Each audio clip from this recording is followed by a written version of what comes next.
This is Inside Indiana Business Radio for Monday, January 27th, 2025. I'm Marek Mazurik. Indiana-Michigan Power is applying for a $50 million grant from the U.S. Department of Energy to begin officially exploring a small modular reactor, or SMR, at I&M's current coal plant in Rockport. The grant would get the ball rolling on what would likely be a decade-plus long, $3 billion project to build an SMR. I&M President Steve Baker told lawmakers that Indiana needs to increase its power supply with so many large data centers coming to the state. And so we think that new nuclear technology has a really important role to serve. And if you think about the nature of the data centers, which makes up the majority of this 4.5 gigawatts of new load, they have really high demand, right? They also have a really high load factor, which means they operate virtually around the clock. So if you're going to operate loads, our customers are going to operate their facilities around the clock, you need 24/7 generation resources in place to do that. I&M would build the SMR on the site of its existing coal plant in Rockport, since the 4,500-acre plant has a lot of existing infrastructure in place. I&M's grant application comes as lawmakers consider legislation that would create tax credits for utilities to develop SMRs. The bills would also let utility companies recoup the costs of SMR projects by raising rates.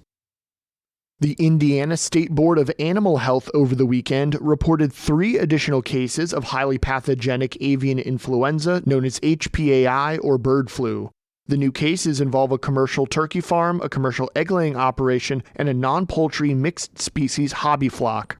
The infected commercial turkey farm was reported in Adams County. The infected commercial egg-laying operation is in Jackson County. The Adams County turkey farm, the name of which was not disclosed, has a flock of just under 20,000 birds, which have been placed under quarantine. For confirmed avian flu cases, the Board of Animal Health establishes a 10-kilometer radius around the quarantined farm, and any other farms in that area must have a negative test for their flocks to move any products. The Board of Animal Health's surveillance zone now covers portions of Jackson, Bartholomew, Brown, and Jennings counties.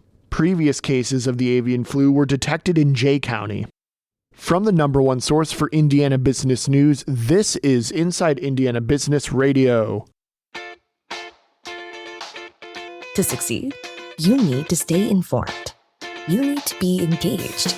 And let's face it, you need to set yourself apart from the rest by connecting with a company that brings you the best. Because in today's environment, business is an ever-moving target, and we'll help you chase it. IBJ Media. The best of business is in us. Get started at ibjmedia.com/youngprofessional.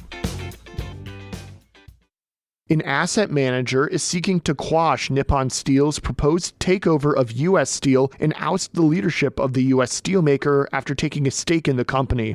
Ancora Holdings Group, with $10 billion in assets, reported acquiring a 0.18% stake in the Pittsburgh company. Ancora said Monday that U.S. Steel CEO David Burritt and the company's board have prioritized a sale to Nippon because they stand to receive more than $100 million if it goes forward. President Joe Biden blocked the nearly $15 billion acquisition this month, but the deal is not yet dead.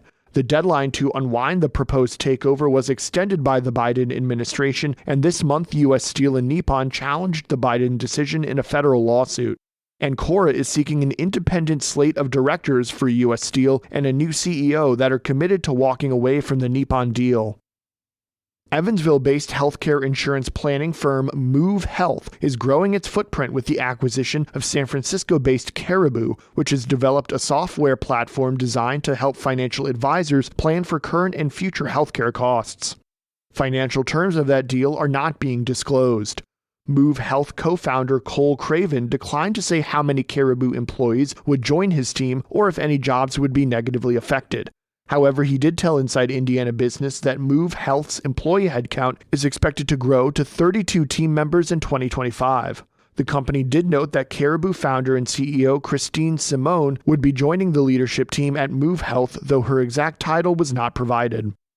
The Indiana Alcohol and Tobacco Commission on Monday sent a notice to more than 8,000 tobacco retailers warning of the consequences of selling nitrous oxide, a drug that has recently grown in popularity among teens. The substance, commonly referred to as whippets or laughing gas, is legally used in culinary products and dental offices.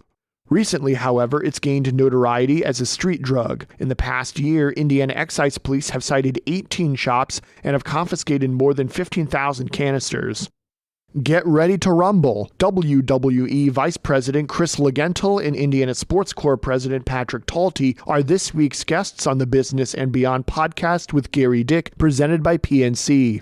A weekly conversation with high-profile Hoosiers in business, sports, entertainment, and beyond. Available now from your favorite podcast provider.